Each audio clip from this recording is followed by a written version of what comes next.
Okay. First. Awesome. Thank you, Allie. Yeah, Yep. okay. Good morning. My reading today comes from the Reader's Digest. As firefighters, we are required to wear our full bunker gear on all safety calls, even to advise homeowners of a county ordinance against burning leaves after dark. Last Halloween, two co-workers waited on the porch of one such offending household. They had been burning leaves, helmets in hand, until a woman finally opened the door. Promptly dropping a candy bar into each helmet, she remarked, "You boys are a little old for this sort of thing, aren't you?" and closed the door. Okay, close the door. Turn out the porch light. We don't want any trick-or-treaters on Halloween. Do you remember as a child getting all decked out as a firefighter or a witch or a ghost, a cat, or yes, even as a too cool teenager, you could still be cool if you dressed up as a bum. The bum, yeah, it's all right, I can go out, I'm a bum. Being warned not to stop at the houses with no porch lights on. Interestingly, those are the grouches who don't do Halloween. So you'd give the house a wide berth, wondering what scary thing would happen if you did knock on the door of that dark house. Let's admit it, we have mixed feelings about Halloween. For many, this family-oriented celebration is pure joy and an opportunity to pretend to be something else for a day. Some mythical or scary persona in a glittery hat and a mask. For others with a more skeptical viewpoint, it's just one of those plastic holidays that's meant to sell merchandise. According to the National Retail Federation, the average person spends $87 on Halloween. Of the $9 billion spent on Halloween this year, $3.2 billion will be spent on costumes.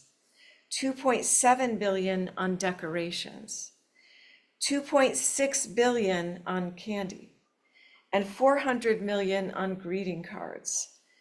And I can't help thinking, even though I enjoy Halloween, that there are many good causes out there that could use that money, that $9 billion.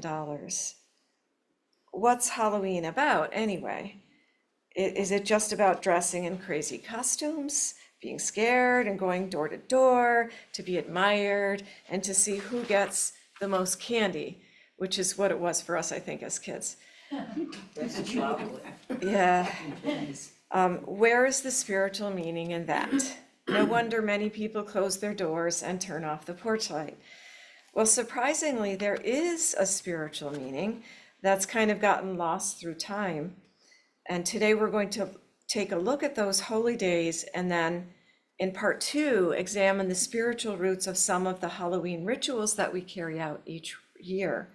And in part 3, we'll look in some meaningful rituals we may like to incorporate into our own lives this HallowTide. There are actually 3 Christian holy days that are celebrated at this time of year. Who knows what they are? Pat? All Souls Day? All Souls Day, yep, which is actually today, and yesterday was, does anybody know? All Saints Day. All Saints Day, thank you, Susan. And the third one of Christian holidays, anybody know? It's Halloween. it's Halloween itself, and it's just called All Hallows Eve. All Hallows Eve. Yeah, on October 31st. Because all 3 come together in such a short time, it's called All HallowTide. And all 3 are for religious remembrance of the ancestral dead. Okay.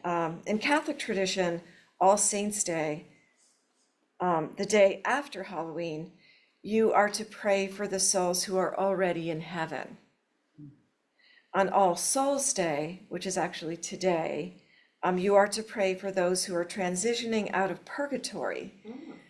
And purgatory is now explained. I know we have like all kinds of weird ideas of purgatory. You're not good enough to go to heaven, so you're in this waiting room. But now they explain it as a way that we could kind of get a little more, a place or a state of mind where the souls who are not in good grace with God, in other words, they feel unloved by God, are purified in the light until they are ready to meet heaven. So maybe it's to raise their vibration enough to enter a new dimension, a waiting room, metaphorically. And there is even a fourth holiday recognized this season, if you count the pagan or Wiccan holy day of Samhain, observed on October 31st also. Same as Halloween. It's spelled Samhain, so if you hear somebody saying Samhain, you know they don't practice Samhain. Who would know? It's a weird spelling, Samhain. And is a festival of the dead, meaning summer's end, and has its roots in an ancient Celtic celebration of the end of the harvest and the start of the coldest half of the year. So celebrating harvest. Many people celebrate Samhain as the beginning of the spiritual new year. And so there's going along with the new year, cleaning out the house, getting new clothes, a new journal, fresh start, bonfires. And I know for people who observe Wicca, that is the biggest holiday of the year. Of all. So it started when Pope Boniface IV had created, and there's different views of this. This is just one, but I was seeing different popes' names and different reasons for this. But Pope Boniface IV created All Saints' Day around 610 AD, which in Old English was known as All Hallow Mass. Hallow means, does anybody know? Hallow. Kind of. Like hallowed days, the hallowed days. Yeah, my husband was pointing that out. It means saint. So you could say, the sainted days, holy days. Don't we say, hallowed be thy name? Hallowed be thy name, in the Lord's Prayer. So sainted, or be sacred be your name. A time to honor all saints and martyrs with prayers and feasting. On the evening before All Saints' Day, and so that would be Halloween, okay, the church traditionally held a vigil on All Hallows' Eve when worshipers would prepare themselves with prayers and fasting prior to the feast day itself. So imagine spending Halloween, which is now treasured times for costumes and parties, trick-or-treating and partying, by praying and fasting instead. So you can see they had a fight there going on between the customary way of spending that day and the new Catholic way of spending that day. Most people at that time would rather be merrymaking at a Samhain festival, which was already in existence at the time, on the day before All Saints' Day. So soon Samhain itself became known as All Hallows' Eve, the origin of the word Halloween. Okay. I have the same ringtone. I thought, did I forget to silence my phone? Okay. Yeah, no, that's fine. In 1000 AD, the church designated November 2nd as All Souls' Day, now known as a time to fondly remember and honor ordinary people who died, our family members, friends, and in many churches and all denominations, the names of parishioners who have died over the year are called out. So soon, all three holidays became one celebration known as Hallowmass or All HallowTide, All Saints' Time. But wait, there's more. A fifth holiday is celebrated at this time of year in Mexico. And what is that one? Day of the Dead. Los Muertos. Thank you, Susan. Say that real loud. El Día de los Muertos. Yeah, there we go. Okay. And she said it in Spanish. Really? Yeah. Yep. I had no idea who she was. Yeah. And we were going to call originally, as the membership committee was helping with ideas for the Spirit Fest. We thought at first we were going to call it, what were we going to call it? Day of the Dead, Spirit Fest. And then we were like, that's a lot of words, and not everybody understands Day of the Dead. We changed it to All Souls. So the Roman Catholic rituals of All Saints' Day and All Souls' Day were combined with ancient Mexican Indian traditions, creating this holiday, which includes religious rites such as masses and prayers for the dead in church. If we were members of a traditional Mexican family, we would visit the cemetery and have a picnic on the graves of our family members, celebrating, remembering, and honoring them. And the Catholics do that too. Flowers to the graves. Thank you. Yeah, bringing flowers to the graves. So yeah, we may do that today for our Jamie, actually. Has anyone seen the Disney movie Coco about the Day of the Dead? Yeah. Okay, we just watched it again last night. I highly recommend it. It really lets you understand the whole tradition behind the Day of the Dead. One of the takeaways from that movie is that whenever you share a memory or a loved one, a memory of a loved one who has passed away, it keeps that person alive or close to their life on earth so that they can still visit you. Okay. So part 2 of this homily, here we are, looking at the spiritual roots of some of our customs and rituals during this All HallowTide season. Firstly, why do we get into costumes and wear masks? Well, it was believed that the souls of the dead would rise on that day, and if you wore a mask, then the roaming spirits would not recognize you, and they will stay away. So the evil spirits will stay away. Okay. Secondly, how did we get started going from door to door, asking for treats?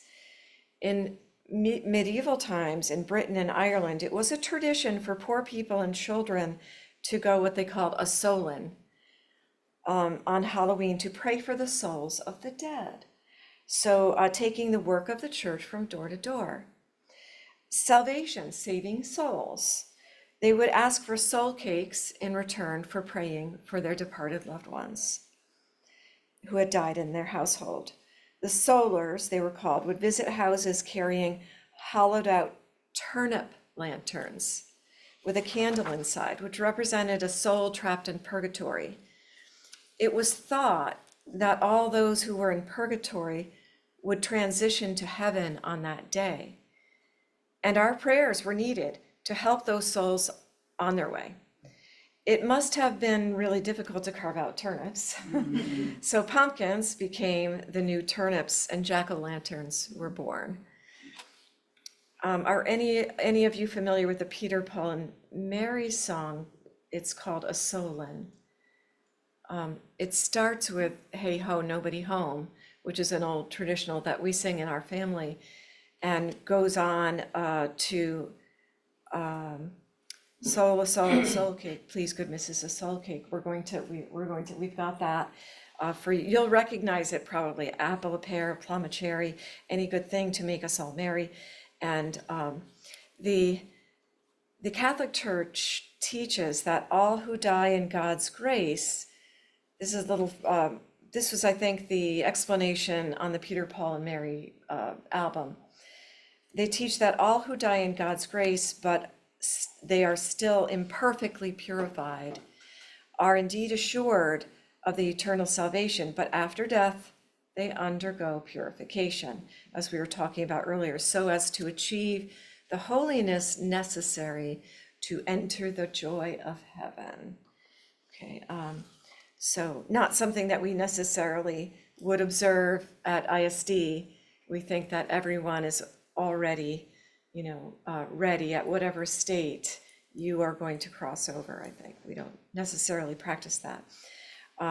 So part 3 of what Hallowmass, spiritual traditions, Hallowmass, by the way, All Hallowmass, all three days. So we got a 3-day All HallowTide. What other traditions we might like to include in our own lives that would support our metaphysical and spiritual path? And the obvious one, I think, given our ISD principles, that we would all agree that communication with our spirit loved ones is possible, and that communication with them is easier during All HallowTide, when the veil between this world and the next is thin, which is why we host a spirit fest around Halloween time every year here. Getting a psychic or mediumship reading to connect with your loved ones, but also to get guidance for the new spiritual year coming up is perfect at that time. And another nice custom to continue is the altar table that we've done here. I don't know, is the camera showing the whole altar table or just part of it? Maybe we could, yeah, Step away from it. yeah. Showing it all. I'm gonna move this a little bit over this way. Just tell me if I'm, You got it. Yep. There did you I get the go. whole thing? Okay. Okay. Also in Spanish is called ofrenda, and that's because that means offerings, so it's like an offering table. We have one here today. It's a custom borrowed by the Mexican Day of the Dead festivities, placing photos, mementos, candles, incense, flowers, particularly marigolds. We can't always find marigolds at this time of year here, so they just don't exist. They've already frosted, mine anyway. You have some? Did you bring them indoors? No. Oh, they're dead, okay. They're dead now. Okay, yeah, I had a lot, they're all dead. And also putting things that the person you were honoring enjoyed in life. Candles light the way for spirits returning to visit you. Marigold flowers to guide the spirits with their vibrant color and scent. And we just substituted whatever other flowers are in season or that we can get here. The bright color that attracts them back. Incense lifts our prayers and wards off evil. So there is incense there too. It burned down. We'll light another one. Sugar skulls decorated with names to symbolize the sweetness of life. Also, interestingly, that sugar skulls, if you have built your ofrenda outside, they melt in the rain. So symbolizing that life is temporary. Okay. Speaking aloud about your family and friends' memories at a festive dinner in honor of the Day of the Dead. Is there anyone here who has an ofrenda or usually does the Day of the Dead altar at home? Yeah. Kimberly, and why she's not here is you guys are doing you're gonna do the whole dinner, so she's getting it all ready. So, yeah, fun, okay. And how can we counter that plastic nature of Halloween and the gimme candy sentiment that I spoke of back in the beginning of this talk? You remember trick-or-treating for UNICEF when we were kids? Yes. It's still out there as a wonderful charity and option for kids. I don't know if they actually bring the boxes too. Does anybody have trick-or-treaters? We live way out, so we don't have any trick-or-treaters. I don't know if they still carry the boxes, but we always got the boxes at Girl Scouts and Sunday school and collected those coins as we trick-or-treated to benefit children that were raised in less than perfect circumstances and needed that. Nowadays, you can donate your Halloween change you've collected directly into the Coinstar machine at Price Chopper, and you just click, I want it to go to UNICEF. Oh, cute. Yeah, I just remembered, we actually got them in school, they gave us the box. in school, And they this get them in was school. Christian school, Yeah. so- Yeah, We regular got 'em in public school, school too, yeah, good. Okay, and Our kids can also drag a wagon behind them as they trick or treat, asking for canned goods for the food bank. So teaching our kids that it is good and fun to be generous and thereby set that kind of ethical example and good citizenship that we would like our kids to follow. So thinking about how this year, for how we all celebrate these 3 days. This year we were setting up for our first ISD Spirit Fest. So many of you celebrated in that manner alongside of me. We had a big crew here held yesterday on All Saints Day, which was a huge success. Really exciting to have that in our own space again. In the evening, we attended the Oneonta parade, Halloween parade, and celebrating in community with our town's festivities, which has that larger purpose of bringing us all together in community. And we got to remember to support community events as well. In conclusion, I invite you to honor All HallowTide by making these hallowed days more meaningful than just candies and costumes, by sharing memories of your departed loved ones today, and keep their light alive and the lines of communication open. The play that's coming up, Birthday Candles, is all about tradition, and my character, Ernestine, goes from age 17 to 103. And at the end, I'm not going to tell you exactly, she makes a birthday cake every year on her birthday, and I'm going to do one of my last lines in the play. Let me see if I got it. Better have it. I'm what remains of my generation, and I'm going to keep the gestures of those whose light is gone alive by finishing this birthday cake. If you want me to leave, you better come heavy or let me get to work. That's it. Yeah. She's 103. So thank you. Yeah. Thank you, Diane. Thank you, Diana. That was fun. And informative, too.